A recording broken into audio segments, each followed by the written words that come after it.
What are some mistakes that every student should avoid? Originally answered, what are errors that every student should avoid?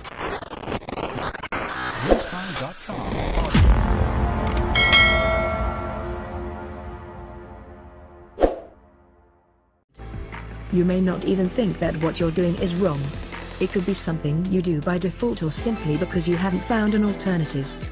Here are 5 common mistakes students make, and 5 easy ways to fix them. Waiting until evening to start cramming for an exam. Cramming for an exam for hours. Not thinking it through. Going over and over your textbook and notes quietly. Letting distractions steal your attention. If you want more such motivational videos, please like, share, and subscribe to my channel. Thanks. Mistake number 1. Waiting until evening to start cramming for an exam. It may sound like a good idea at first, or maybe you're just used to studying deep into the night. But you know that feeling of sheer mental exhaustion that kicks in a couple of hours into your nighttime studying? That's because your brain is becoming overwhelmed with the amount of information it's already processed during the day. And that's just how your circadian rhythm works. For most of us, it's not nighttime but mornings that are optimal for doing work that requires a lot of concentration and analytical thinking.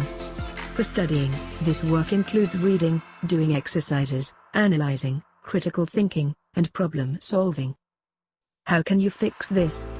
Make the most of your circadian rhythm by studying the hardest material in the morning.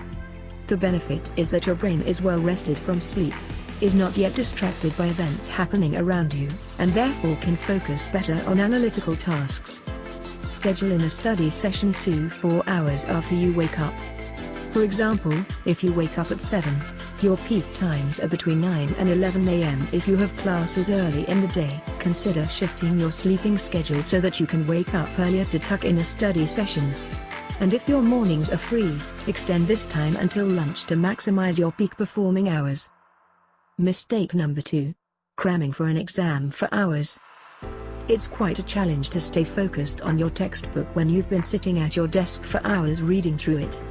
If anything, you're less likely to keep your motivation up in order to continue. There's a better way to study smarter instead of harder and longer. How can you fix this? When you're ready to begin studying, use a timer. It will help your brain focus more effectively. Here are 2 ways to do it. When reading or reviewing study material, set the timer to 30 or 60-minute increments to maximize concentration, or try the Pomodoro technique, which consists of 25-minute blocks of time, followed by 5-minute breaks. When the timer goes off, step away for 10 to 15 minutes, grab a snack, go for a quick walk, or listen to music. When preparing for exams, use your timer to simulate an exam. First, start with the review questions provided in your textbook or by your professor, or create your own based on key concepts from each chapter. Then, write the questions down on a sheet of paper in a list format. Set your timer to the Pomodoro technique to give yourself a short time to answer the questions, and go down the list until you've covered all of them. Mistake number 3. Not thinking it through.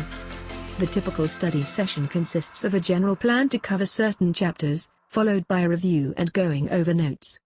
But this doesn't mean you got your brain on board with what you're actually doing, working towards a specific goal. How can you fix this? Tell yourself a story.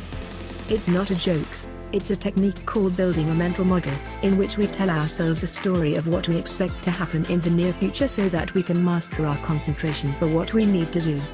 In the case of studying, it's mentally preparing ourselves for our studying day. Here's how it works. Start your day by visualizing your success.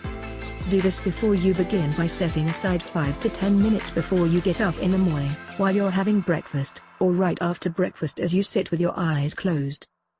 Think about all the steps you will take. This can include covering the chapters and exercises planned for that day, to taking the time to review the material, to writing out an outline of important concepts, to practicing exam questions and knowing the answers. Anticipate which concepts you may struggle to understand and remember. This helps you prepare for problems so you don't end up surprised because you don't understand a part of a chapter. Brainstorm ways to resolve the problem. For example, if it happens, you will make a plan to ask a classmate, reach out to the professor, or set aside a little extra time for review. Imagine a positive outcome. For example, think about finishing what you planned to do for the day and how great that will feel. Having a sense of accomplishment and celebrating small wins each day will boost your motivation and help you feel more positive about making progress towards your exams. Plan to treat yourself well in the evening for all your hard work. Depending on your personal preferences, you may want to go for a long walk with a friend, or a long bike ride, or a run, then watch a fun movie or spend time with someone close to you. Mistake number 4. Going over and over your textbook and notes quietly. For most students, this is the way we've been studying for years. We read through a chapter once, twice, 3 times. Then we go over our notes. And we do our exercises. All in silence. But did you know that the teaching technique, that is teaching what you've learned to someone else, is one of the most powerful memory techniques? It helps you recall and retain what you learned better and faster than just silently reading your book and notes. How can you fix this? First, get an audience, a close friend, study partner, family member, even your dog if you're lucky to have one, or simply pretend you have a couple of invisible students. Next, take a large sheet of white paper and tape it to your bedroom wall at eye level.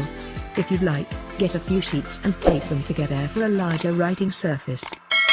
Then, get to work, write an outline of the most important points in the chapter you just covered, then go over the concepts aloud one by one. Make it dynamic, draw diagrams on the side and talk through a few examples. Finally, summarize the key parts and highlight these sections with your marker or highlighter. This helps you recall and solidify what you've learned. Mistake number 5.